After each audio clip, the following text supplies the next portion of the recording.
Mayorkas, included in the supplemental funding request is over $2.5 billion for immigrations and customs enforcement.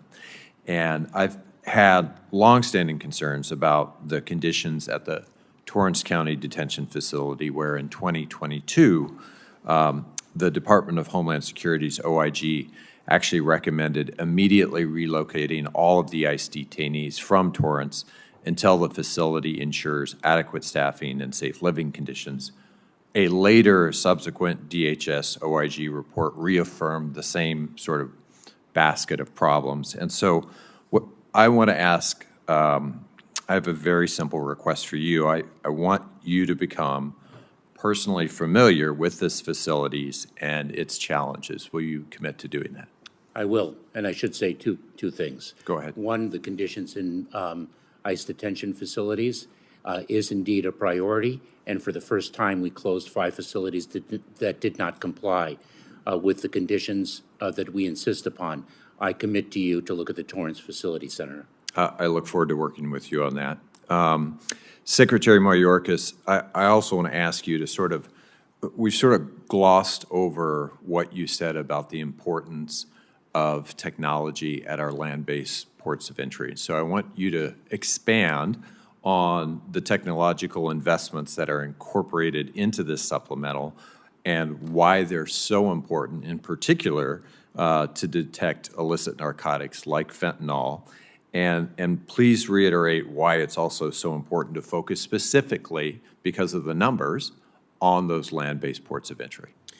Senator, over 90% of the fentanyl that is smuggled into this country is smuggled in through the ports of entry, predominantly via passenger and commercial vehicles.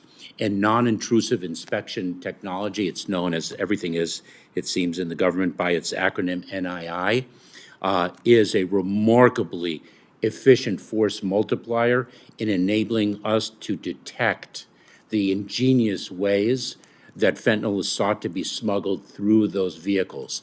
Most recently, I saw lengthy vertical candles hollowed out in their centers and pills hidden in them. The detection technology that we seek to enhance through this supplemental, I believe it's about $1.1 billion. It's just an extraordinary tool in detecting that and enabling our field office personnel, our field operations personnel, to work on other elements of the port security. That $1.1 billion, how much additional capacity to scan incoming passenger vehicles will that give you? I should, if I can, correct myself. I think it's about $850 million on the technology. We also have some of the funds, the balance for the officers themselves. I'm sorry, if you just how much additional capacity will that give at our ports of entry to catch illicit substances? Oh, it's by a multiple, Senator. It's just an extraordinary advancement of our mission. Secretary Becerra, I want to ask you about the scheduling process. And under the Controlled Substances Act, both HHS and the Drug Enforcement Agency have a role to play in scheduling. Can you talk a little bit about the unique expertise that HHS brings to that process that may not exist at DEA? Senator, thanks for the question.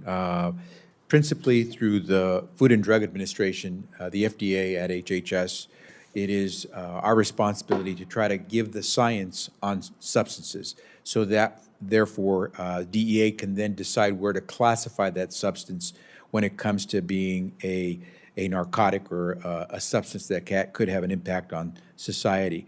We undertake an effort to make sure that we update the science. We want to make sure that if we're scheduling a particular substance or drug, it's properly scheduled.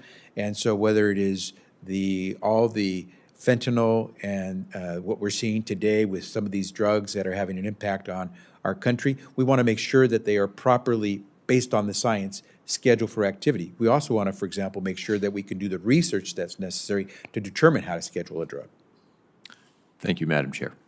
Thank you. Senator Hagerty. Good morning, Mr. Mayor. A few weeks ago, following the FBI raid on the Home of Your House fundraiser, your campaign promised an extensive review of campaign documents and actions by campaign workers. Has that review uncovered any inappropriate action by campaign workers or any donations that might be problematic? And then I also just wanted to follow up on Mike's question, which I don't think you answered, about Rana Abasova. What was her role in your 2021 campaign? Who did she text on the morning of the raid? And can you confirm the reporting that she was in fact placed on leave?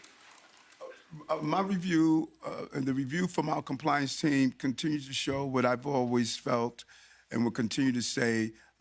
Our campaign follows the rules, and that's something I always tell them: follow the rules, follow the rules, follow the rules. And I'm going to continue to say that. And that's what the preliminary review from our compliance team. I have a compliance attorney that looks over these records, and he has done an amazing job, and he's going to continue to do so. And he will continue to review the records, but that's what we saw.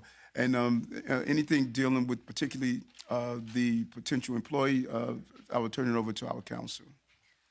Yeah, so as I previously said, we're not going to do anything that impedes on SDNY's investigation. I said last week I can guarantee that they don't want a pending investigation playing out in the press. I know that from personal experience. Look, here at City Hall, we've done everything by the book. We're not conducting the investigation, we're cooperating with it.